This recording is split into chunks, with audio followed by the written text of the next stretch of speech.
పరిశుద్ధుడా, ప్రేమ నమ్మకం కలిగిన మా దేవుడా, సర్వేశ్వరుడా, సకల ఆశీర్వాదాలకు కారణభూతుడు, మమ్మల్ని అందరినీ కన్న తండ్రి, యేసుక్రీస్తు యొక్క రక్తాన్నిచ్చి కొనుక్కున్న తండ్రి, మీకు స్తోత్రాలు చెల్లిస్తా ఉన్నాం. క్రీస్తు యేసులో మమ్మల్ని బ్రతికించి దేవా ఈరోజు ఈ రీతిగా నిలబెట్టినందుకు వందనాలు చెల్లిస్తూ ఉన్నాం. ఈ దినము కూడా నీ రక్తంలో కడగబడి, నీ కుమారుని రక్తంలో కడగబడి నీ రాజ్యానికి వారసులైన 2 పిల్లలు ఉన్నారు దేవా. ఇలా అనేకులు ప్రతి క్షణము నీ రాజ్యంలో ప్రవేశిస్తున్నారు. అది నీ కృపాని సంకల్పమని నమ్ముతూ ఇంకా అనేక మంది నీ సంఘంలోనికి వచ్చినట్లు సహాయము దయచేయమని అనేకులకు సువార్త ప్రకటించుటకు దేవా, నీ వాక్యాన్ని సరిగా అర్థం చేసుకోగలుగుటకు నీవు ఇస్తున్న ఈ జ్ఞానాన్ని బట్టి, ఈ మాటలను బట్టి, ఈ వాక్యాన్ని బట్టి నీకు స్తోత్రాలు చెల్లిస్తూ ప్రతి దినము ప్రతి క్షణము మేము చదువుతున్న ఈ లేఖన భాగములలో నుంచి అద్భుతమైన మర్మాలను పరిశీలించి పరిశోధించి తెలుసుకొని మా బ్రతుకులు మార్చుకొని అనేక మంది బ్రతుకులు మారగలుగుటకు మార్గదర్శకులుగా ఉండునట్లు సహాయము దయచేయమని, మేమేమి వినుచున్నామో జాగ్రత్తగా చూసుకొని జాగ్రత్త పడినట్లు సహాయము దయచేయమని సమస్తము మీకే స్తుతి స్తోత్రాలు చెల్లిస్తూ మా ప్రభువైన క్రీస్తు పేరట ఈ ప్రార్థన మీకు సమర్పిస్తున్నాము తండ్రి, ఆమేన్. క్రీస్తునందు ప్రియమైన వారలారా, మరి సహోదరుడు లాజరు ధనవంతుడు అనేది ఉపమానమా, నిజంగా జరిగిందా అని ఒక ప్రశ్న వేశాడు. అనేక మంది దీన్ని ఉపమానంగా, కథగానే చెప్తున్నారు. అంతే కదా. కథ అంటే జరగనిది జరిగినట్టు చెప్పేది కథ, అంతే కదా. గాథ అంటే జరిగింది ఉన్నది ఉన్నట్టుగా చెప్పడం, వాస్తవం.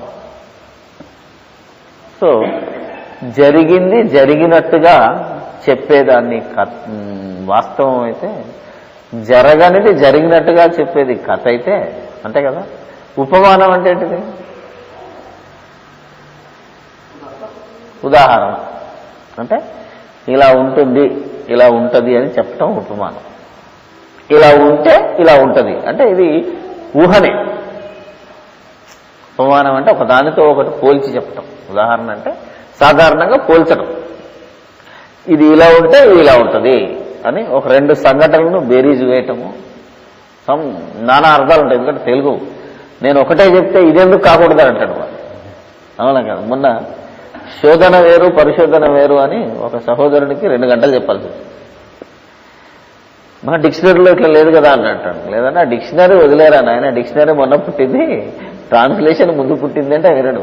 శోధన అంటేది దయ్యం నుంచి వచ్చేదాన్ని శోధన అంటాం బైబిల్ ప్రకారంగా, దేవుడి నుంచి వచ్చేది పరిశోధన అంటాం, పరీక్ష అంటాం. అంటే లేదు డిక్షనరీలో అర్థం సేమ్ ఉన్నది, అందుకని అట్లా వాడుండొచ్చు కదా అంటే అలా వాడుండొచ్చు అని దానికి ఛాన్స్ ఉండదు కనుక నువ్వు పర్యాయ పదాల్లోనికి వెళ్లకుండా ఓకే ఒక ఉదాహరణ, ఒక ఉపమానం, పోల్చి చెప్పటం. యాక్చువల్గా ఏంటిదంటే పోల్చి చెప్పటం. సో ఇప్పుడు లాజరు ధనవంతుడిది ఉపమానమా చరిత్ర, ఒకవేళ గాథ కథ అని మనం ఆలోచిస్తే దేవుడు ఇశ్రాయేలు ప్రజలకంటే అక్కడ ఉన్న వాళ్ళందరికీ ఉపమానం ద్వారానే చెప్పాడు. ఎందుకంటే ప్రజల్లో ఉన్నప్పుడు యేసుప్రభు ఎప్పుడు ఉపమానాలు చెప్పేవాడు, శిష్యులు ఒంటరిగా ఉన్నప్పుడు వాస్తవాలు చెప్పేవాడు. ఎందుకంటే ధర్మశాస్త్రాన్ని ఇశ్రాయేలులకే అర్థమయ్యేటట్టు బోధించాలి. అక్కడ అన్యులు అనుకో ఆ భావాన్ని చెప్పకూడదు. ఎందుకంటే ఈ విషయాలన్నీ ఒక దగ్గర వ్రాయబడి ఉంది. ప్రతిదీ నువ్వు ఉపమానంగా ఎందుకు చెప్తున్నావు అని గనక అడిగితే యేసుక్రీస్తు ఒకసారి చెప్తుంటాడు, మాకు కరెక్ట్గా ఎందుకు చెప్పవు నువ్వు, అన్ని ఇట్లా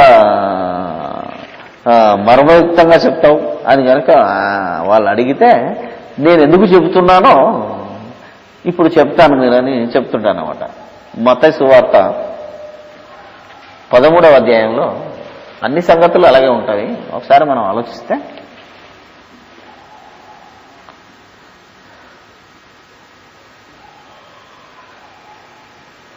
మత్తయి సువార్త 13వ అధ్యాయం 10వ వచనం.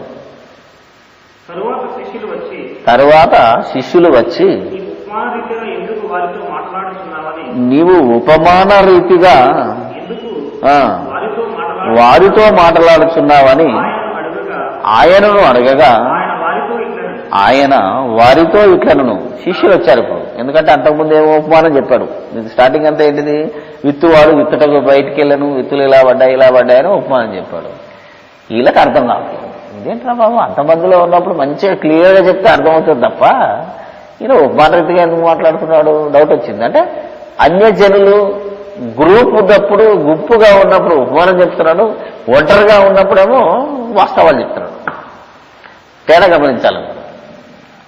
బైబిల్లో చెప్పిన అన్నింటినీ మీరు గమనిస్తే ఉపమానాలకును కథలకి ఏది జరిగిందో ఏది జరగందో మనం తెలుసుకోవాలంటే ఏది ఉపమానం ఏది కాదు అంటే సంఘటనకు మూలం ఇక్కడ రాసినాడు.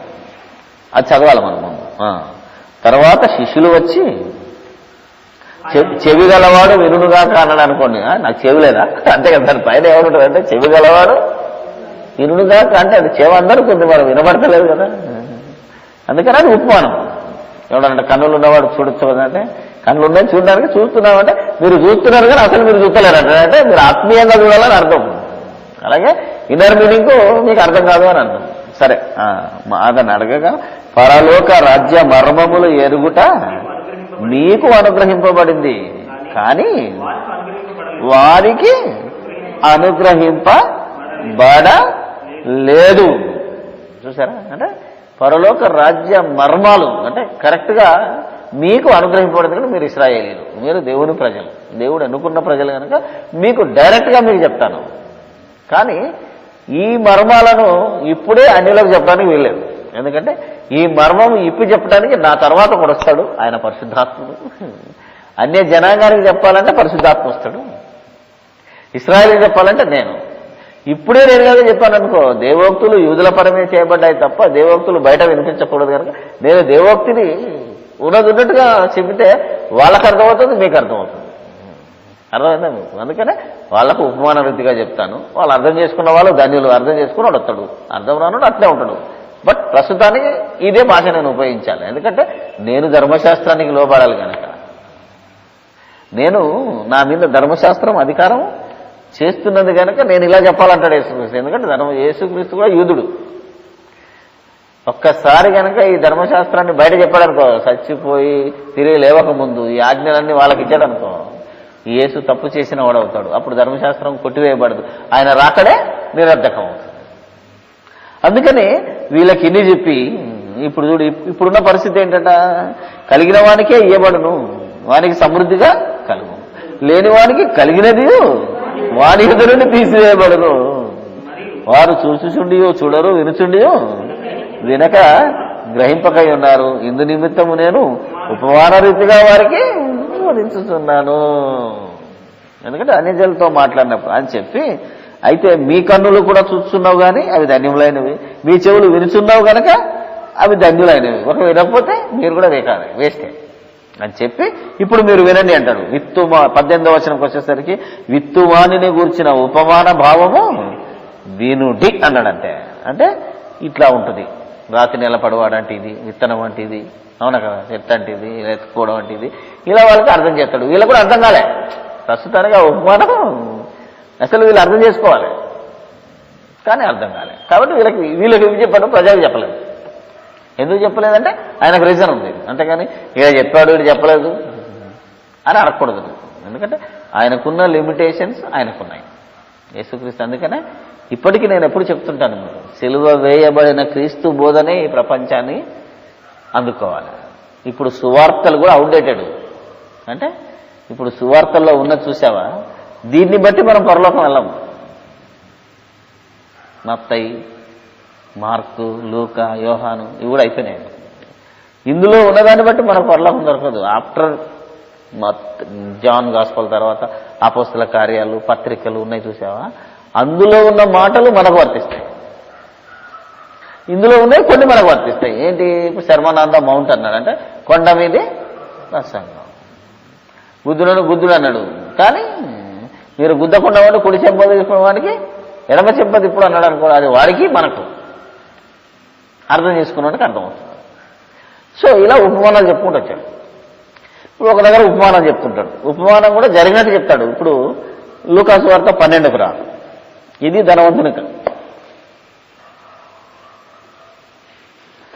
ధనవంతుని గురించిందే.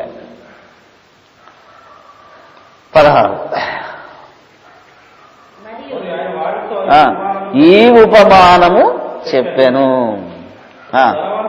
ఒక ధనవంతునికి భూమి పండెను. అంటే ఒక ధనవంతుని భూమి సమృద్ధిగా పండెను అంటే ఆలోచించి, ఇక్కడ పండెను అన్నాడంటే జరిగిందని చెప్పాలి మరి. కానీ పైన ఏమంటుంది? ఇది ఉపమానమే. పైన క్లియర్గా నొక్కి చెప్పాడు ఉపమానం అని, కానీ వాస్తవం అన్నట్టుగా చెప్తాడు ఇక్కడ. ఆ తర్వాత ఏమంటున్నాడు? నాకు చాలా కనుక నేనేమి చేతును, నేను ఎలాగూ చేతును అంటే గొప్పవాటిని కట్టించి అంతటి నేను ఆస్తిని సమకూర్చుకొని నా ప్రాణమా అనేక సంవత్సరములు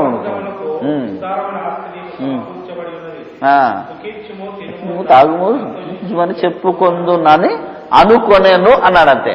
అంటే ప్రతివాడు ఏమనుకుంటున్నాడో ఏమనుకుంటాడో ఈయనకు తెలుసు కనుక ప్రతి ఒక్కరు అలాగే అనుకుంటాడు. అలా అనుకున్న విషయాన్ని ఒకడు అనుకున్నాడు అని చెప్తున్నాడు అంతే. అప్పుడప్పుడు అనుకుంటాం కదా, ఇప్పుడు లోకమంతా అనుకుంటుంది పోయి అంటాడు. ఏడు అసలు ఈ మనసులో అనుకుంటాడు మామూలుగా. నువ్వు కనుక మనం ఆలోచిస్తే చెప్పలేక, అవునా కదా. నిన్ను వాడు చాలా దుర్మార్గుడు అంటున్నాడు పోయి అని నీకు వచ్చి చెప్పాడు అనుకో, అసలు అర్థం ఏంటి? నా మనసులో కూడా ఉంది, కన్ఫర్మ్ అయింది, కానీ నేనే నిన్ను దుర్మార్గుడు అనలేక ఫలానా అంటుండు ఏమంటామని అడుగుతారుకున్నాను అనరా. సో అందరి మనస్సు భావాలని ఎరిగి ఇలా ఉంటుంది సిచ్యువేషన్ అని యేసుక్రీస్తు చెబుతున్న మాట ఇది వాస్తవంగా జరిగేదే, అవునా కదా. ప్రతివాడు ఎప్పుడు డబ్బు వచ్చినా వాడు ఎలా బతకాలి, ఎలా ఊహించుకోవాలి. లాటరీ కలిగిందని చెప్పామనుకో ఏమనుకుంటాడు? ఏం కొనాలి, ఏం కట్టాలి, ఇదే పిచ్చి, ఈ కోటి ఎట్లా ఖర్చు పెట్టాలని అనుకుంటూనే ఉంటాడు. కాబట్టి ఇది వాస్తవం, కానీ వాస్తవంగా జరిగింది కాదు ఇది. అర్థమైందా? అందరూ చేసేదే కానీ వాస్తవంగా జరగలేదు. ఒకడు అంటే ఒకని పేరు మీద చెప్తున్నాడు ఏమో అని చెప్పి ఏమంటున్నాడు? అయితే వెర్రివాడా, దేవుడు ఈ రాత్రికే నీ ప్రాణమును అడుగుచున్నారు, నీవు సిద్ధపరిచిన ఏమను అని అతనితో చెప్పెను అని చెప్పేమన్నాడు? దేవుని ఎడల ధనవంతుడు కాక తన కొరకే సమకూర్చుకుని వాడు ఏంటిది అలాగుననే ఉండును. అర్థమైపోయింది. ఇలా ఉండేవాడు ఇలా ఉంటాడు అంటే పోల్చి చెబుతున్నాడు. ఇది వాస్తవంగా ఇలా ఉంటది, ఉండును అన్నాడంటే మనం ఉంటున్నాం కూడా. లోకంలో ఉన్న వాళ్ళందరూ అలాగే ఉంటున్నారు కదా. డబ్బు వస్తే చాలా ఎలా ఖర్చు పెట్టారు? ముందు ప్లాన్ వస్తుందంటేనే ప్లాన్ ఏదైతే వేసేస్తాం. సో ఒక వాస్తవమైన సంఘటనను ఒకరి మీద చెప్తున్నాను.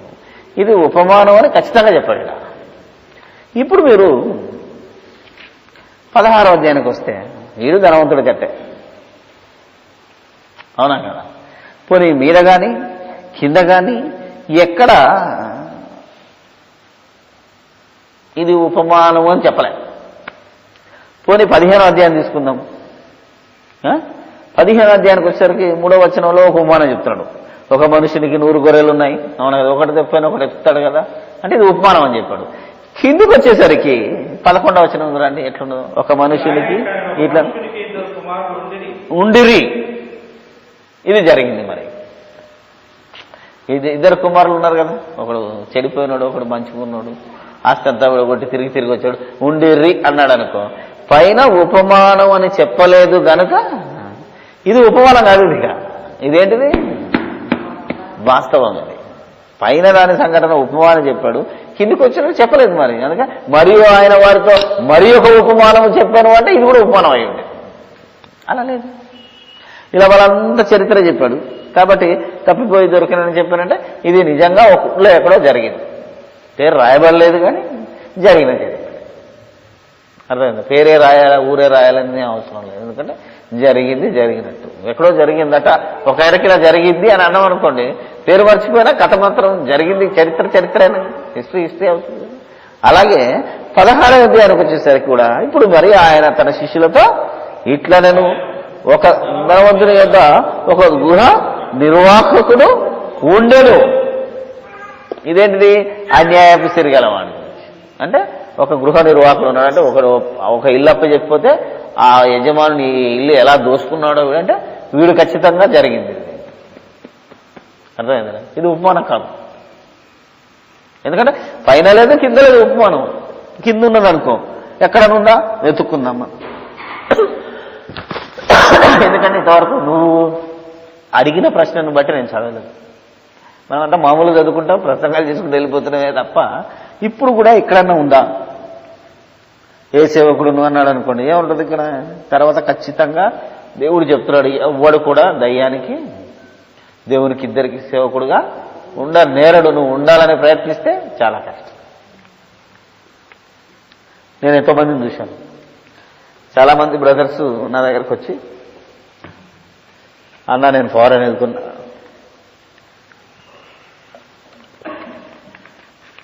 ప్రార్థన చేయి, వీసా కోసం, పాస్పోర్ట్ కోసం.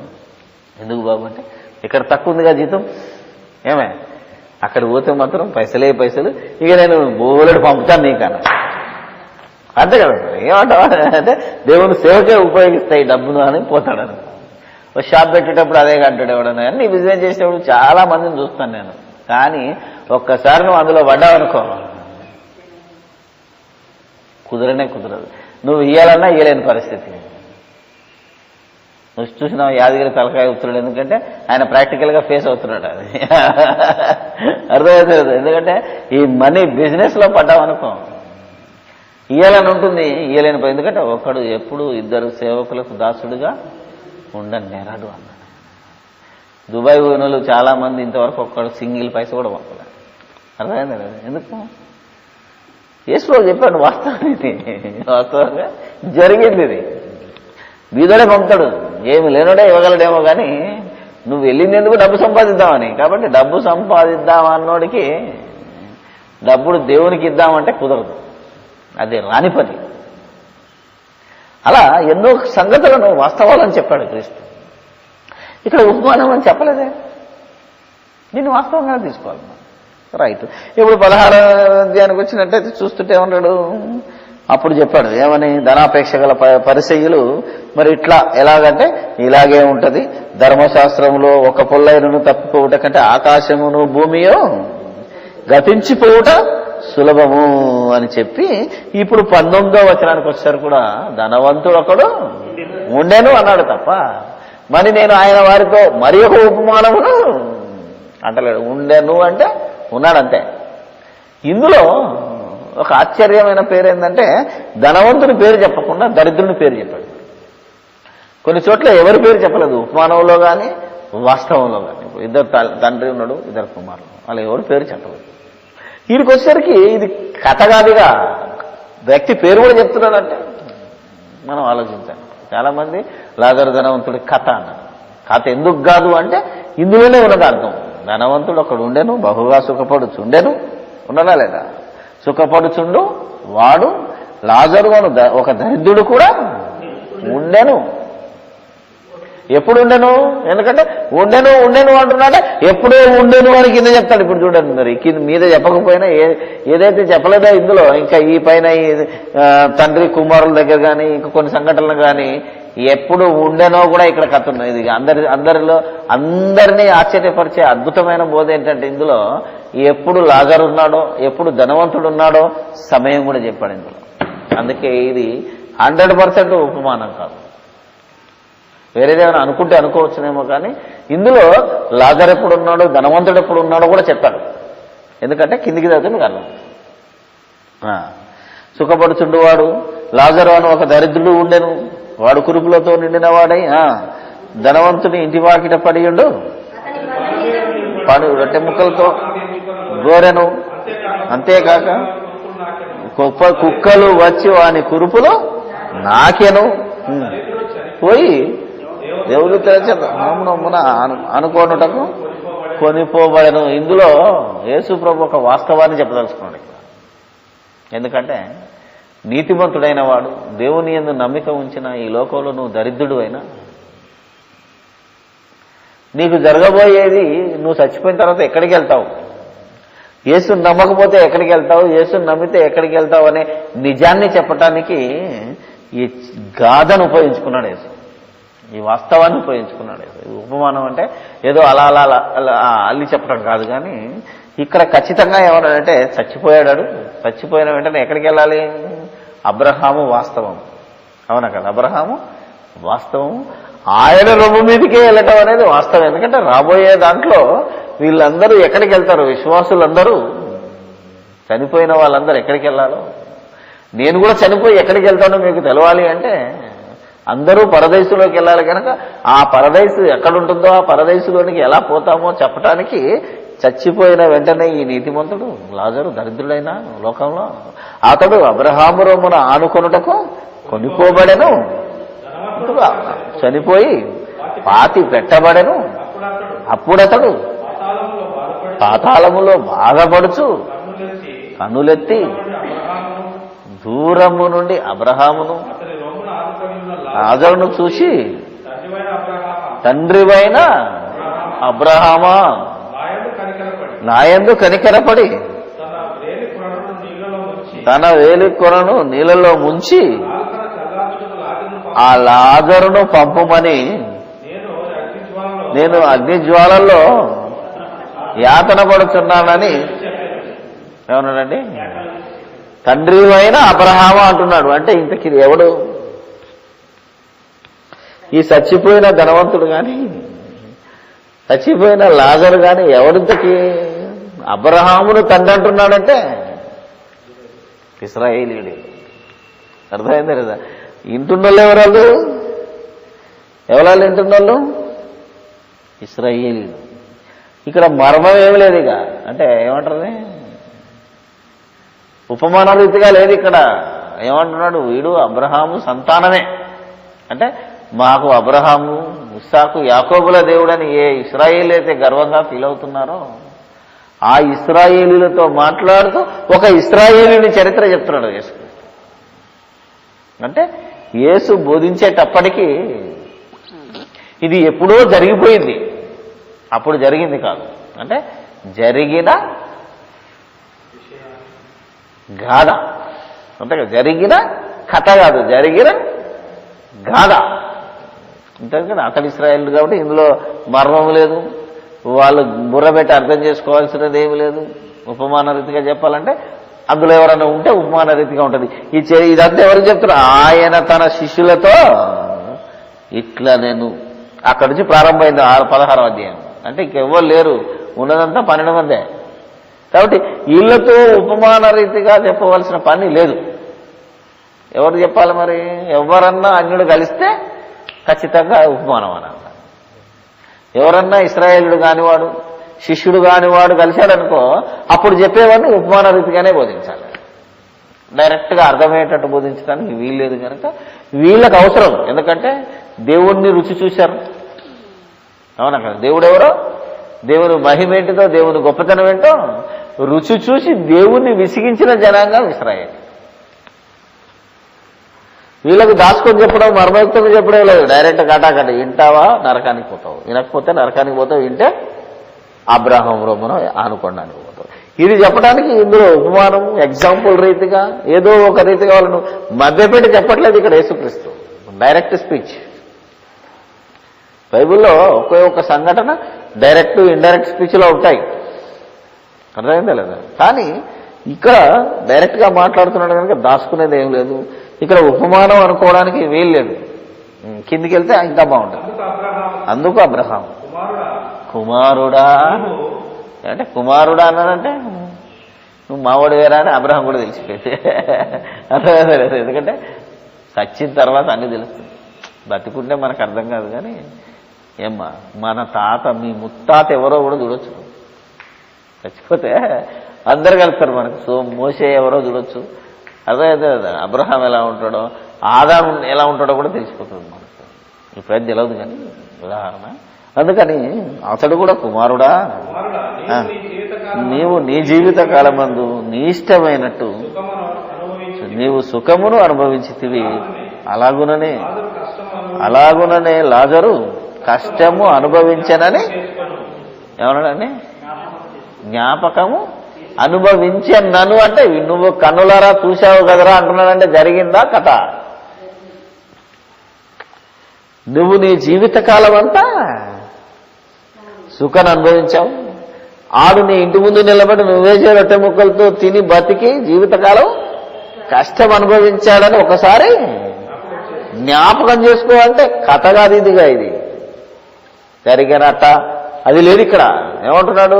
నువ్వు జ్ఞాపకం చేసుకో అంటే ఒకసారి ఫ్లాష్ బ్యాక్ వెళ్ళు. నేను చెప్పట్లేదు ఇక, ఎందుకంటే ఇది ఊహ కాదు. ఇలా ఉంటే ఇలా ఉంటుంది అనేది ఏదో చెప్పటం కాదు, కానీ ఇలా ఉన్నదో లేదో నువ్వే తెలుసుకో, నాకు సంబంధం లేదు. ఈ సంగతి అబ్రహాం మాట్లాడుతున్నాడు అంటే అబ్రహాం అప్పటికి ఎక్కడున్నాడు? పరదేశంలో ఉన్నాడు. అవునా? అంటే అబ్రహాము తెలుస్తున్నాయి ఇవన్నీ, ఎందుకంటే ఆయన ఆత్మపూర్ణుడు. మాటలు పలికిన మాటలన్నీ దేవుని ఆత్మచేత పలికింది కాబట్టి లూకా రాసిన, అవునా కదా? ఆలోచిస్తే అప్పటికి పలికింది అబ్రహాం అయినా అది లూకాకు తెలిసింది పరిశుద్ధాత్మ ప్రేరణ ద్వారానే. కాబట్టి అంత చక్కగా అబ్రహాముకు తెలిసిపోయింది. అంటే నువ్వు చచ్చిపోయి కిందికి వెళ్తే మీరేం జరుగుతుందో నీకు తెలుస్తుంది, అప్పుడు తెలిస్తే లాభం లేదు. అది దీంట్లో ఉన్న సారాంశం ఏంటంటే ఇప్పుడు మనకు కిందే ఉందో తెలియట్లేదు. అయ్యి ఎవరు చూడొచ్చిండు? జరిగిందా? నువ్వు చూసి వచ్చావా? ఏదో చెప్పాడు, మనం వింటున్నావా, అంతే తప్ప ఇప్పుడు మనకు అర్థం కాదు, ఎందుకంటే మనకు కనబడతలేదు. ఈ కళ్ళకు కనబడదు కనుక మీ నేత్రాలు ఇప్పమంటాడు. కనబడాలి అంటే కళ్ళు మూసుకుంటే కనబడుతుంది, తెలుసలేదు? కనబడాలి అంటే చూస్తేనే కనబడదు, కళ్ళు మూసుకున్నా కనబడేది ఉంటుంది. నువ్వు అలా తెలుసుకోమన్నాడు దేవుడు. అందుకే మీ మనోనేత్రములను తెరుచుకోమన్నాడు. అప్పుడు నా మూడో కన్ను తెరుస్తానంటాడు. అంటే అదే ఉంటాయి మూడో కన్ను, కానీ ఆత్మనేత్రం అంటది. దాన్ని చెప్పడానికి అలా ఉంటుంది కనుక ఆ చరిత్ర నీకు అర్థమవుతుంది. కాబట్టి నిన్ను నీవే జ్ఞాపకం చేసుకో. జరిగిందా లేదా? నువ్వు చూసావా లేదా? నువ్వు అనుభవించావా లేదా? అంటే ప్రశ్నలు వేస్తున్నాడు ఇక్కడ దేవుడు. అంటే అబ్రహాం వేస్తున్నా, అడిగేది ఎవరు? ఆనికి అర్థం, ఆనికేసే ప్రశ్న నీకు చెప్తున్నాడంటే నీ గురించి చెప్తున్నాడే తప్ప ధనవంతుడికి అవసరం లేదు. ఇప్పుడు అది ధనవంతుని అలా ప్రశ్నిస్తున్నాడు అంటే రేపు నిన్ను కూడా అడుగుతాడు, రా జాగ్రత్తగా ఉండని మనకు చెప్తున్నాడు అన్నట్టు. మనకెందుకు వినబడ్డది అని అంటే చెప్పలేదంట అనకపోయారని ఉంటుంది కదా, అప్పుడప్పుడు పాట పాడుతాడు. గురులారా గురువు మాట, జనులారా గురువు మాట జాగ్రత్తగా వినుడి అని పాట పాడుతుంటా. అప్పుడు నేను బండిలో వింటుంటాను. కాబట్టి ట్రైన్లో వెళ్తున్నప్పుడు పాట పడుతుంది దేవుడు. అందుకని చెప్పలేదంట, ముందే బతుకుండగా చెప్తున్నాడు. అంటే వాస్తవాన్ని వాస్తవంగా కళ్ళకు కట్టినట్టు అక్కడ జరుగుతున్నది నువ్వు చూడాలన్నట్టు. ఇప్పుడు దాన్ని ఏమనాలి? మనం ఎక్కడో జరుగుతున్నాయి ఎక్కడ చూడాలంటే మన టీవీలో కనపడాలి అవసరం లేదు. మనం ముందు నిలబడితే స్క్రీన్లో కూడా కనబడుతుంది. అది లైవ్ టెలికాస్ట్. అది ఆత్మనేత్రంతో దొరుకుతుంది అన్నట్టు. కట్టికి కనబడాలంటే ఇక్కడ లైవ్ టీవీలో కనబడాలి, స్క్రీన్ మీద కనబడాలి. కాబట్టి నువ్వు ఒకసారి జ్ఞాపకం చేసుకో అన్నాడు. జ్ఞాపకం చేసుకుంటాడు. ఎందుకంటే జరిగింది వాడికి తెలుసు కనుక నోరు మూసుకుంటాడు. ఇప్పుడు చూడుగా, ఇప్పుడైతే వాడు ఇక్కడ నెమ్మది పొందుతున్నాడు. నీవు యాతన డైరెక్ట్ లాంగ్వేజ్. ఇందులో అటా గిటా ఇది చూసుకో అది చూసుకో, ఇలా జరిగింది కదా, జరుగుతుంది కదా, జరగబోయింది కదా అనేది ఏమీ లేదు. వాడు ఇక్కడ బాధపడుతున్నాడు, నువ్వు ఇక్కడ బాధపడుతున్నావు, వాడు ఇక్కడ సుఖపడుతున్నాడు. అంటే ఇప్పుడు జరుగుతున్నది అదే. ఈ సంఘటన సంభాషణ అబ్రహాము ధనవంతుని మధ్యలో జరుగుతుంది. అంటే ఎప్పుడు జరిగింది? చెప్పింది ఇప్పుడైనా, ఇప్పుడు కాదు. యేసు ప్రభు బతుకున్నప్పుడైనా, శరీరధారిగా ఉన్నప్పుడైనా జరిగింది ఎప్పుడో నెక్స్ట్ చెప్తాడు. కానీ అప్పుడు జరిగింది యథాతథంగా యేసు మనకు చెప్తున్నాడు. అప్పుడప్పుడు చూపిస్తారు కదా, ఫ్లాష్ బ్యాక్లోకి వెళ్ళి వీడియో చూసినట్టు ఎక్కడో జరిగింది యాజ్ ఇట్ ఈస్గా లైవ్లో చూపిస్తుంటారు కదా, చూస్తుంటాం కదా అప్పుడు. అలాగే యేసు ప్రభు కూడా లైవ్ టెలికాస్ట్ చేస్తున్నాడు దీనికి ఫ్లాష్ బ్యాక్లో. అంతేకాక ఇక్కడ నుంచి మీ వద్ద వరకు ఉన్నట్లు ఆదా ఉంచబడిది ఉన్నదని చెప్పాను. ఖచ్చితంగా చెప్పేశాడు. ఇక రాలేవు మీరు, కనబడుతుంది కదా. వాడు దూరం నుండి చూస్తున్నాడు అంటే మధ్యలో గ్యాప్ ఉంది. మనం కనబడుతున్నా రాలేని పరిస్థితి. మనకు ఒకరికొకరు కనబడుతున్నా రాలేని పరిస్థితి. రారు మీరు, మేము అక్కడికి కానీ మీరు అక్కడికి కానీ ఇక్కడికి రాలేము అన్నాడంటే ఓహో ఇక్కడికి లాజర్ రాలేడు, లాజర్ ఉన్న ప్లేస్కు నేను వెళ్ళలేను, ఇంకా నాకు అర్థమైపోయింది.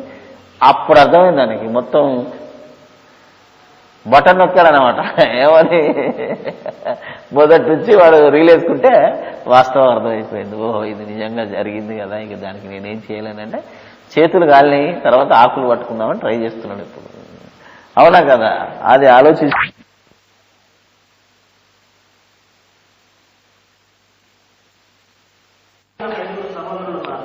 అప్పుడు అతడు, తండ్రి అలాగైతే నాకు 5 బ్రదర్స్ ఉన్నారు, వారును ఈ యొక్క వేదనకరమైన నరకానికి అగ్ని ఆరదు, పురుగు చావనటువంటి ఈ వేదనకరమైన స్థలమునకు రాకుండా వారికి సాక్ష్యం ఇచ్చుటకై నా తండ్రి ఇంటికి వాని పంపవాలని నిన్ను వేడుకొనుచున్నాను. అంటే ఇంకా నా తండ్రి ఉన్నది, నా ఇల్లున్నది, నా బ్రదర్స్ ఉన్నారు, వాళ్ళు బతికే ఉన్నారు, కాబట్టి లాగర్ ఇటు రాకపోయినా పర్లేదు, కనీసం పైకన్నా పంపంటాడు. చూసావా, బుద్ధి వచ్చింది. అంటే ఇక్కడ ఏమన్నా అట్ట అనడానికి ఛాన్స్ ఉందా? జరిగిందట అనడానికి ఛాన్స్ లేదు కదా. ఉండొచ్చు అనడానికి ఏమైనా ఉందా? ఆలోచించండి. అసలు ఇక్కడ ఏమన్నా అలాగైతే ఇలాగైతుంది, ఇలాగైతే అలాగైతుంది ఏమీ లేదు. ఇక్కడ ఉన్నదంతా సంభాషణ ఉన్నట్టుగా చెప్తున్నాడు. నాకు 5 సహోదరులు ఉన్నారు, వారు కూడా ఈ వేదనకరమైన స్థలమునకు రాకుండానట్లు. అంటే మనకేమర్థమైంది? వాళ్ళు కూడా ఇక్కడికి వచ్చే బాపతే అర్థమైందా లేదా? అతనికంటే గనుడు హాసట మళ్ళా నాకంటే వాళ్ళు ఇంకా గ్రేట్ బ్రదర్స్. అర్థమైందా? వారు ఇక్కడ ఖచ్చితంగా వచ్చి తీరుతారు. అయ్యా కనీసం వాళ్ళనన్నా రాకుండా చెయ్యి. అంటే ఎంత వాస్తవమైన దీనాది దీనమైన పొజిషన్లో ఉన్నదో వీడి గాథ మనకు అర్థమవుతుంది. వారును ఈ వేదనకరమైన స్థలమునకు రాకుండా నా తండ్రి ఇంటికి, అంటే పైన ఉన్నాడు, ఇతన్నే తండ్రి అంటున్నాడంటే ఫైనల్ గా పైన నా ఇల్లుంది, మా అన్నదమ్ములు ఉన్నారు, నా తమ్ముళ్ళు ఉన్నారు ఇంకా 5, వాళ్ళ దగ్గరికి ఈ లాజర్ నువ్వు పంపు అని వేడుకునే పరిస్థితికి వచ్చాడు. ఇక నా పని ఎట్లాగా అయిపోయింది, నేను మారేది లేదు. చాలా మంది ఏమనుకుంటారు, చచ్చిపోయిండుగా, చచ్చిపోయిన తర్వాత మళ్ళా తెలిసి స్పెషల్ క్లాస్ ఉంటుందేమో, మళ్ళా క్షమాపణ ఉంటుందేమో, ఇంకేది ఉండదు. ఇక ఒకసారి జారిపోతే నో మోర్ క్లాసు, ఇంకా అర్థమైపోయింది. అందుకని పైకే పంపు, కిందికి వద్దులే అన్న. అప్పుడు అబ్రహాం అంటారు, అందుకు అబ్రహాము వారి యొద్ద మోషేయు ప్రవక్తలను ఉన్నారు, వారి మాటలు వినవలనని అతనితో చెప్పగా. ఇది అసలు చరిత్రకు జరిగిన సంఘటనకు రుజువుగా నిలబడిన వాక్యం ఇది. ఎందుకంటే మోషే అనే వ్యక్తి మీరు చరిత్రలో చూసినా కనబడతాడు. అదే ఆయన మీద బోల్డ్ ఇవి ఉన్నాయి, బుక్స్లో ఉన్నాయి. ఏమైనా ప్రిన్స్ ఆఫ్ ఈజిప్ట్ అని ఉంటుంది ఆయనకు పేరు. ఎందుకంటే అసలు ఒకప్పుడు ఈజిప్ట్లో రాజకుమారుడిగా పెరిగాడు మోషే, తెలుసా? తెలుసు కదా మీకు. రాణి దగ్గర, ఫరో దగ్గర పెరిగింది, రాజకుమారుడిగా పెరిగాడు. ఇశ్రాయేళ్ల కోసం దాన్ని వదులుకొని వచ్చాడు. ముందు రాజకుమారుడు ఆయన. ఇప్పటికీ మీరు అక్కడెక్కడ చరిత్రలో చూసినా, ఈ ఫరో కట్టిన పిరమిడ్స్లో చూసినా అన్ని మోషే వాక్యాలు దొరుకుతున్నాయి ఇప్పటికీ. మోషేను దేవుడు చెప్పిన మాటలు, పలకలు, ఇవన్నీ వాళ్ళకు దొరుకుతున్నాయి. అంటే మోషే చరిత్ర, మోషే కథ కాదు. చాలా మంది అప్పుడప్పుడు ఏదో టీవీ సీరియల్ వచ్చేది బైబిల్ కథలని, దేవుడు ఆపేశాడు. లేకపోతే నేనే రాద్దాం అనుకున్నాను, బైబిల్ కథ కాదురా, బైబిల్ హిస్టరీ అని. ఇంతమంది అప్పుడప్పుడు బైబిల్ కథలు అని అంటాం చూసాం. బైబిల్లో కథలు ఉండవు, అర్థమైందా కదా? సీరియల్ టైటిల్ పెడుతుంటారు, బైబిల్లో కథలు ఉండవు. బైబిల్ చరిత్ర, బైబిల్ గాథ, బైబిల్లో వాస్తవాలు ఉంటాయి. నిమ్రోద్ ఉన్నాడు అనుకో, వాస్తవం. సొలొమోన్ ఉన్నాడు అనుకో, వాస్తవం. కింగ్ సోలమన్ అని ఉంటుంది. ఇప్పటికీ కింగ్ సోలమన్ మైండ్స్ గానీ ఉంటాయి. నెబ్కద్నెజర్ అంటే కథ కాదు, అది గాథ. ఎందుకంటే హ్యాంగింగ్ గార్డెన్స్ ఉన్నాయి. ఇప్పుడు బాబేల్ గోపురం ఉంది, ఇంకా అర్థమైందా? చాలా ఉన్నాయి చరిత్రలు. అందుకని బైబిల్ కథ కాదు. ఇప్పటికీ ఇదేంటిది అని అడిగితే వారి యొద్ద మోషేయు అంటే వీరి తమ్ముళ్ళు బ్రతికిన కాలంలో, అంటే వీడు బ్రతికున్న కాలంలో ఎవరున్నారు? మోషే ఉన్నాడు, ప్రవక్తలు కూడా ఉన్నారు. ఎందుకంటే మోషే తర్వాత మోషేతో పాటు అహరోను ఉన్నాడు, ఆ తర్వాత వాళ్ళ వంశంలో అనేక మంది ప్రవక్తలు ఉన్నారు. అవునా కదా? మీరు ఆలోచన, మోషే ఉన్నాడు, మోషే ఉన్నప్పుడే మోషే వెంబడి యెహోషువ ఉన్నాడు. అవునా కదా? చాలా మంది ప్రవక్తలు ఉన్నారు. కాబట్టి మోషే బ్రతికున్న కాలంలో వీడు భూమి మీద ప్రతిదినము సుఖపడుతూ ఉండేవాడు. మోషే బ్రతికున్న కాలంలో వీని తండ్రి ఇంట అంటే మోషే ఎక్కడున్నప్పుడు ఐగుప్తులో నుండి కనానుకి దేవుని ప్రజలను నడిపిస్తున్న కాలం. సో ఈ మార్గంలో ఉన్న ఈ ఇశ్రాయేలీయుడు యూదుడు ధనవంతుడు ఎవడైనా కావచ్చు, వాడు దుఃఖపడుతూ, వాడు బాగా దుఃఖపడుతూ, ఇప్పుడు దుఃఖపడుతున్నాడు, అప్పుడు సుఖపడుతూ తిని తాగినప్పుడు నా తమ్ముళ్ళు కూడా ఉన్నారు, వానికి వెళ్ళి ఈ విషయం చెప్పడానికి లాజర్ను పంపు అని ఆయన ధనవంతుడు అడిగితే అబ్రహాం ఏమంటున్నాడు?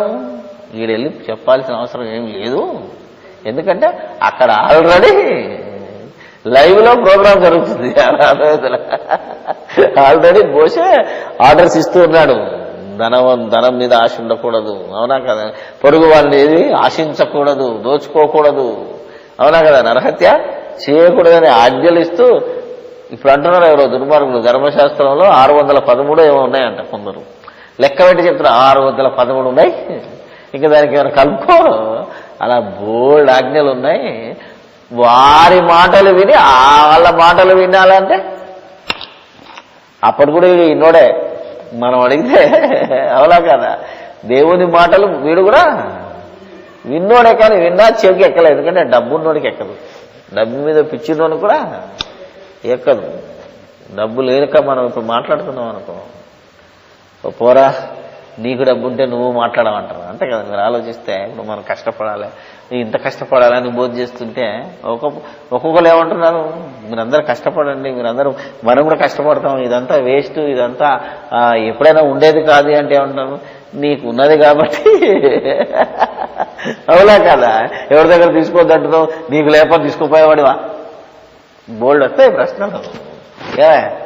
ఆలోచించాలి మేము. ఎందుకంటే అప్పుడు లాజర్ చెప్పుంటాడు, ధనవంతుడా నీ ధనం శాశ్వతం కాదురా, దేవుణ్ణి నమ్ముకోరా అని చేత పోరా అడుగుతూనే నాయాల. అవునా కదా? నేనేసే ముక్కలు తింటూ నాకు చెప్తావా? నీకుంటే నువ్వు, నీకు ఒకవేళ అప్పుడు ఆలోచించేవాడివి అని ఎలా అంటామో ఇవన్నీ లైవ్ లో అక్కడ జరిగినాయి ఆల్రెడీ. ఏమైతే చెప్తామో, ఏమైతే అంటామో అవన్నీ జరిగినాయి. కాబట్టి ఇక దేవుడు ఊరుకోదలుచుకోలేదు. ఎందుకంటే అక్కడ ఏమన్నాడంటే తండ్రి ఏమని వారి యొద్ద మోషేయు. ఇప్పుడు టైమింగ్ ఇది ఎప్పుడు జరిగింది? మోషే ఎప్పుడున్నాడు? బైబిల్ హిస్టరీ ప్రకారంగా మోషే క్రీస్తుకు పూర్వము 1500 సంవత్సరాలు, 1445 BC అని చరిత్రకారులు లెక్క చెప్పారు. సుమారు క్రీస్తుకు పూర్వము మోషే బ్రతికింది 120 సంవత్సరాలు. అర్థమైందా లేదా? అంటే 1500 సంవత్సరాలకు పూర్వం, అంటే యేసుక్రీస్తు ఈ బోధ చేసేటప్పటికీ ఈ లాజరు ధనవంతుని యొక్క గాథ జరిగి సుమారు 1400 సంవత్సరాలకు అయ్యింది. అది ఐగుప్తు నుండి కనానుకు వీరు ప్రయాణం చేస్తున్న సమయంలో జరిగింది. ఏ దేశమైనా కావచ్చు, ఏ ప్లేస్ చెప్పాలంటే ఇలాంటి జాతి ఎక్కడైనా ఉంటుంది కనుక ధనవంతుడు ఉన్న దగ్గర ఖచ్చితంగా బీదోడు ఉండడా? మరొకసారి గుర్తు చేశారు, చూశారో లేదు? బంజారా హిల్స్ ఉంది, ఏమంటారు అది? హైటెక్ సిటీ. కిందనే మీరు చూడండి లోటెక్ సిటీ ఉంటుంది, మళ్ళీ గుడిసెల్లేము. అర్థమైందా? మీరు ఆలోచించగలిగితే ఈవెన్ ధనవంతుడి ఇంట్లో ఆడి పక్కనే ఉంటుంది సర్వెంట్ క్వార్టర్ ఉంటుంది. ఇమీడియట్ గా వాడికి కింద చూస్తే రూమే ఉంటుంది, గేట్ దగ్గరనో ఇంటి వెనకాలలో గోడ కనుక్కొని ఉంటుంది. ఇది వాస్తవం ఇప్పటికీ. ఏమై ఉండదా? ఎంత వాస్తవం చెప్తున్నాడో దేవుడు చూడు. ఎక్కడ చూసినా అంతే. గరీబీ హటావో అన్నావు అనుకో, నువ్వే హటావో అంటాను. అందుకని ఎవడు ఈ గరీబీని ఏమంటారా తీసేయలేడు. దేవుడే చెప్పాడు, మీరు మారరు, బీదలు ఎల్లప్పుడూ మీతోటే ఉంటారు అన్నాడు అంటే నువ్వు బీదరికాన్ని నిర్మూలించలేవు. నువ్వు ఏ స్థితిలో ఉన్నావో ఆ స్థితిలో స్తుతించు చాలు. బీదగా ఉన్నావా బీదగానే స్తుతించు, ధనవంతుడిగా ఉన్నావా ధనవంతుడిగానే స్తుతించు. అంతేగాని ఇది తీసేసుకుని బాగుపడి స్తుతిస్తారా నువ్వు ఆలోచించకు. నీకేదో ధనం ఉన్నదని గర్వపడకుండా ఆ ధనం ఉన్నా దేవుడిని స్తుతించు. కనుక ధనం మీద ప్రేమ ఉండి స్తుతించాలంటే కుదరదు. ధనాన్ని మీద ప్రేమ వదులుకుంటే నువ్వు స్తుతించగలవు. అంటే ఇక ముందు ధనవంతులైన వారు ధనమందు నమ్మిక ఉంచకుండా తన ధనంలో ఇతరులకు పాలిచ్చేవాడు దేవుని రాజ్యానికి వారసుడే. అంత గ్యారంటీగా నీకు తిమోతిలో చెప్పాడు అంటే మనం అర్థం చేసుకోవాలి. కాబట్టి చెప్తున్న మాటలు వినాలి అంటే బతుకున్నప్పుడు కింద అన్నాడు, అతడు తండ్రి అయిన అబ్రహామా అలాగూ అనవద్దు, మృతులలో నుండి ఒక్కడు మరి మా 5 అన్నదమ్ముల దగ్గరికి చచ్చిపోయినోడు వెళ్ళి ఒకడు వారి యొద్దకు వెళ్ళి, ఇంతకీ ఎవడు మృతులలో నుండి అని అంటే మృతులలో నుండి ఎవడింతకి వెళ్ళాలి? ముందు లాజరునే పంపమంటున్నాడు అంటే మీరు ఆలోచించండి. ఎందుకంటే తెలిసినోడు కాబట్టి, బయటోడు వెళ్తే గుర్తుపట్టలేడు కదా. ఎవడు గుర్తుపట్టాలి మరి? లాజర్ని అయితే టక్కుమని గుర్తుపడతారు. ఎందుకంటే నాకు గుర్తొచ్చేసింది ఇటు సంగతి ఏందో, జ్ఞాపకం చేసుకోమని జ్ఞాపకం వచ్చేసాడు. అసలు ఏం చెప్పకముందే చెప్పాడు కదా, లాజర్ని చూసేశాడు, గుర్తుపట్టేశాడు. అలాగూ అనవద్దు, మృతుల నుండి వారి తెలిగిన వారు మారు మనసు పొందుతారని చెప్పాను. అందుకు అతడు మోషేయు, చూసావా రెండోసారి నొక్కి చెప్తున్నాడు, మోషేయు ప్రవక్తలను చెప్పిన మాటలు వారు వినని ఎడల మృతులలో నుండి ఒకడు లేచినను వారు నమ్మరని. చూసారా, ఇంతకుముందు చెప్పాను నేను. వినేది ఉంటే ఎక్కడైనా వింటాడు. చెడిపోనోడు ఎక్కడైనా చెడిపోడు, చెడిపోయేవాడు ఎక్కడున్నా చెడిపోతాడు. కాబట్టి ఎంత వాస్తవం చెప్పాడు అంటే ఇక్కడ నవ్వొస్తుంటుంది మనకు. మోషేయు ప్రవక్తలు చెప్పిన మాటలు వారు వినని ఎడల, చచ్చిపోయినోడు వెళ్ళి ఒకడు చెప్పినా ఎందుకు వినరు? వాస్తవం ఏంటిది? చచ్చిపోయినోడు వచ్చి చెప్పితే ఎవడైనా వింటాడా అనేది మనం ఆలోచించాలి. ఊరికే నేను పొనీడి అంటే ఏదో బుద్ధిహీనుడు చెప్పేశాడు చచ్చిపోయాడు. మొన్ననే కదా లాజరు చచ్చిపోయాడు, మేమే మా ఖర్చులేసి రూపాయి సందేసి వాళ్ళు సాగు చేసి మళ్ళా ఇందులోనే వీడు వచ్చి బాగు చెప్తున్నాడంటే వాళ్ళ అన్నదమ్ములు కూడా అక్కడ ఉండరు ఇక. ఎందుకంటే ఇల్లు కాల్ చేసి అబ్బో లాజర్ గారు దయమే తిరుగుతాడో మా చుట్టూ, నాకు ఇల్లే వద్దని పారిపోతారు తప్ప మాటినారు. ఏమ్మా అంతేనే కదా. మన కళ్ళ ముందు పెరిగిన వాళ్ళు ఎవరన్నా, మన కళ్ళ ముందు తిరిగిన వాళ్ళు ఎవరు చచ్చిపోయారు అనుకో, చచ్చిపోయిన తర్వాత రాత్రి వచ్చి అమ్మ శ్రీదేవి అని తలుపు కొడితే ఇంట్లో ఉంటాం. పదహారు తాతైనా గొంతు పాతదైనా ఎత్తుకొని ఆడించిన అయినా అమ్మ నీకు నమస్కారం నేనున్నాను. ఇక మళ్ళీ రారు కూడా, వచ్చే వాళ్ళు కూడా ఏం చెప్తారంటే అక్కడ ఫలానోడు తిరుగుతున్నాడు, 7 అయిందంటే జనసంచారం కూడా ఉంటుంది. ఇంత వాతావరణాన్ని దేవుడు ఇంత భయంకరమైన సిచ్యువేషన్ ఎంత మాటల్లో చెప్పాడు అంటే అంత అద్భుతంగా ఉంటుంది. కాబట్టి నువ్వు ఆలోచించినా కొద్దీ ఇందులో బ్యూటిఫుల్నెస్ ఉంటుంది. థింక్ చేయగలిగితే ఇందులో అర్థాలు తెలుస్తాయి. కాబట్టి ఇంత మంచి మాటను దేవుడు వాస్తవ రూపకాన్ని వాస్తవంగా చెప్పాడు. మనం ఏదో ఇలస్ట్రేషన్ ఇచ్చుకున్నాం, కొన్ని జోకులు కలుపుకున్నాం, తీసుకున్నాం. బహుశా అప్పుడెట్లా చెప్పిండో మనకు తెలియదు, కానీ లైవ్ లో వాళ్ళకేం అర్థమైందో మనకు తెలియదు. కానీ ఈ సంగతి మనకు కూడా చెప్తున్నాడు. ఏంటంటే చచ్చిపోయిన వాళ్ళకే ఏమి మాట్లాడుకుంటారు, అందులో ఆడ మాట్లాడుకుంటూ పైన మనం మాట్లాడాలి తప్ప బతికున్నోడే సువార్త చెప్పాలి. కనుక బతుకున్న మీకు నేను చెప్తున్నానని ఈ శిష్యులతో యేసుప్రభువు చెప్పాడు. అర్థమైందా? అప్పటికి ఇప్పటికీ ఈ యొక్క దీంట్లో మార్పు లేదు. కనుక ఈ లాజరు ధనవంతుడు ఏ రకంగా నువ్వు ఆలోచించినా ఇది ఉపమానం కాదని, ఇది నిజంగా జరిగిన గాథని, వాస్తవమని, చరిత్ర అని మనకు తెలుస్తుంది. ఇక నువ్వు ఉపమానము అని అనుకుంటానంటే మనం ఏం చేయాలి? అనుకున్నా ఇందులో వాస్తవం ఉంది. ఒకవేళ నువ్వు ఉపమానమే అనుకున్నా ఇందులో వాస్తవాన్ని గ్రహించి దీని ప్రకారం నువ్వు బాగుపడతావు. ఎందుకంటే నీ ఇంటికి ఎప్పుడైతే సువార్త వచ్చిందో అంటే నువ్వు బ్రతికున్నావు, నువ్వు ఇంట్లో ఉన్నావు, ఒక మనిషి వచ్చి చెప్తున్నాడు. అప్పుడంటే మోసే ప్రవక్తలు చెప్పారు, ఇప్పుడు ఇంటింటికి సువార్త వస్తుంది. ఇంటికి రానిత్తలేరని దేవుడు ఏం చేశాడు? మా ఇంటికి వస్తే ఇప్పుడు ఈ మధ్యన తిరుపతిలో చెప్తున్నారు, అక్కడ చెప్తున్నారు, దేవాలయాలు చెప్తున్నారు, రానియొద్దు, వీళ్ళను ఆటంకపరుద్దామని అన్నాం అనుకో. ఏం చేశాడు దేవుడు? మీరు ఆలోచించండి. ఇప్పుడు నీ ఇంటనే సువార్త చెప్తున్నాడంటే ఏం చేశాడు? టీవీ పెట్టిపోయాడు. కొండ మీద టీవీని ఆపగలవా? ప్రతి ఇంట్లో అవుతుంది కదా. ఏమండి మీరు ఆలోచించగలిగితే ఎక్కడైనా అవుతుంది. దేవునికి అసాధ్యమైంది ఏది? అది విను. వద్దన్నా నీ ఇంట్లో మాట వినబడుతున్నాయి, రేడియో ద్వారా వస్తుంది, అన్నిట్లో వస్తుంది, పేపర్ వస్తుంది, పేపర్లో వస్తుంది. యేసుక్రీస్తు సువార్త రాదా? ఓకే, వాటెట్ బేబీ, అది మంచి చెప్తున్నారా చెడు చెప్తున్నారా, ఒకవేళ వాస్తవంగా బైబిల్ ప్రకారంగా డాక్టరీన్ డిఫరెన్స్ ఉన్నాయి, అది తర్వాత మనం మాట్లాడదు. ఒక విధంగా క్రీస్తుని గురించిన వార్త అయితే వెళ్తుంది కదా, దాన్ని ఆపగలమా? అలా నువ్వు బతుకున్నప్పుడు వినిపించడానికి దేవుడు ఎన్నో ప్రయత్నాలు చేస్తున్నాడు. అది వాతావరణంలో కావచ్చు, ఎయిర్లో కావచ్చు, ఏదో రేడియోలో వదులుతున్నాం మనం. మన ఇంట్లో రేడియో లేకుండా ఎవరైనా వినొచ్చు. వినేవాళ్ళు ఉన్నారు. ఇప్పటికీ నేను ఆకాశవాణిలో మాట్లాడినప్పుడు చాలా మంది అన్నారు ఇదెందుకన్నా అని అన్నాడు. కానీ అది వినేవాళ్ళు ఉన్నారని నాకు చాలా మంది చెప్పిస్తారు. ఎందుకంటే కొందరు లేవగానే రేడియో పెట్టుకుంటారు. ఇంట్లో టీవీ ఉన్నా 6 గంటలకు ఆన్ చేసేవాడు. అలా దేవుడు ఏదో ఒక రీతిగా సువార్తను ప్రకటిస్తున్నాడు. అలా ప్రకటిస్తున్నప్పుడు విన్నవాళ్ళు చాలా మంది చెప్తున్నారు కదా, నేను సిలోన్లో విన్నాను, నేను అక్కడే విన్నాను, నా మాట విని నేను మారానే అంటున్నాను. అంటే ఇట్ మే బి రైట్. ఒక వాక్యం నా గుండెల్లో తాకింది అని చెప్తారు లేదా? మీరు ఆలోచన 4:30కే విన్నాను అంటాడు ఒకడు. ఇటు మేబీ అలా విన్నవాడు ధన్యుడు. అదే బ్రతికున్నప్పుడే వినాలి అనేది వాస్తవం. ఇక్కడ చెప్పింది ఏంటి? బ్రతికున్న వాడికి బ్రతికున్నప్పుడు చెప్పింది వినాలి, చచ్చిపోయిన తర్వాత వినాలి. ఎందుకంటే చచ్చిపోయినడికి సువార్త అవసరం లేదు. వాడికి మారు మనసు అక్కడొచ్చినా కుదరదు, ఆడ మారు మనసు పొందినా బయటకు వచ్చే ఛాన్స్ లేదు.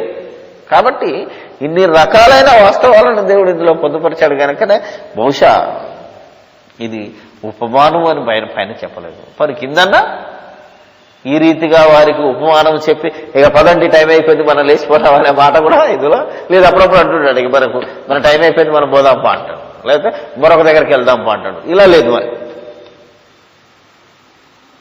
అలా చెప్పుకుంటూ పోతుంటే చాలా సంగతులు. ఎందుకంటే ఇందులో సీరియల్గా మనం కొన్ని వచనాలు చూస్తే ఎందుకంటే ఇప్పుడంటే అధ్యాయాలుగా విడగొట్టారు. అర్థమైంది కదా? ఇప్పుడు ఇది 13, ఇది 15, ఇది 16 అధ్యాయాలు ఇప్పుడు విడగొట్టాడు. కానీ ఇది రాసినప్పుడు ఎట్లుంటే తెలుసా, ఒకటే కంటిన్యూస్గా ఉండేది. అందుకే కొన్నిసార్లు కంటిన్యూస్. ఇప్పుడు 15, 16, 17 స్టార్టింగ్ లో చూసినా ఏమంటున్నాడు?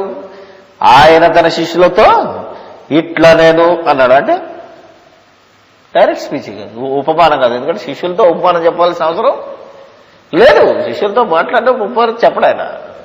బయట వాళ్ళు ఉన్నప్పుడు, అన్యులు ఉన్నప్పుడు, అందరూ గుంపు ఉన్నప్పుడే ఉపమాన రీతిగా చెప్పాడు తప్ప అది మనం గుర్తుపెట్టుకునేది.